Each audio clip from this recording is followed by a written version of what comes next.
ഹാങ്ങിങ് പ്ലാന്റുകളിൽ നമുക്ക് വളരെ എളുപ്പത്തിൽ പിടിപ്പിച്ചെടുക്കാൻ പറ്റുന്ന ഒരു പ്ലാന്റാണ് ഈ ഫ്ലെയിം വയലറ്റ് അല്ലെങ്കിൽ എപ്പീഷ്യ എന്ന് പറയുന്ന പ്ലാന്റ്. അതിൻ്റെ ലീഫ് വെച്ചിട്ട് വരെ നമുക്ക് ആ പ്ലാന്റ് പ്രൊപ്പഗേറ്റ് ചെയ്തെടുക്കാൻ പറ്റും. പക്ഷേ പിടിപ്പിച്ചെടുക്കാൻ കുറച്ച് ബുദ്ധിമുട്ടാണെങ്കിൽ പോലും ഹാങ് ചെയ്തിടുമ്പം നല്ല ഭംഗിയായിട്ട് കിടക്കുന്ന ഒരു പ്ലാന്റാണ്, നല്ല ബുഷിയായിട്ട് വളരുന്ന ഒരു പ്ലാന്റാണ് ഈ പെഡലാന്തസ് കേർലി പിങ്ക് എന്ന് പറയുന്ന പ്ലാന്റ്.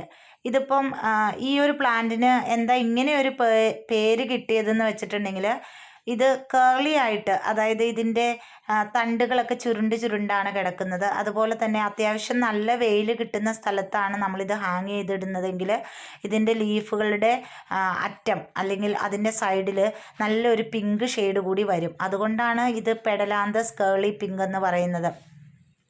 അപ്പോൾ ഇതിങ്ങനെ നല്ല ബുഷിയായിട്ട്, ഒരുപാട് ഇങ്ങനെ തൂങ്ങി വരാണ്ട് നല്ല ബുഷിയായിട്ട് ചട്ടി നിറഞ്ഞ് കിടക്കും.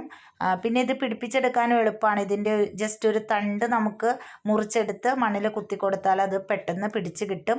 ഇപ്പോൾ അതുപോലെ ഞാനിത് പുതിയൊരു ചട്ടിയിൽ പിടിപ്പിച്ചിട്ടുണ്ട്. ഇതിങ്ങനെ 3-4 ചെറിയ കമ്പുകൾ നമ്മൾ കുത്തി കൊടുത്തതാണ്. ഇത് പിടിച്ച് തുടങ്ങിയിട്ടുണ്ട്.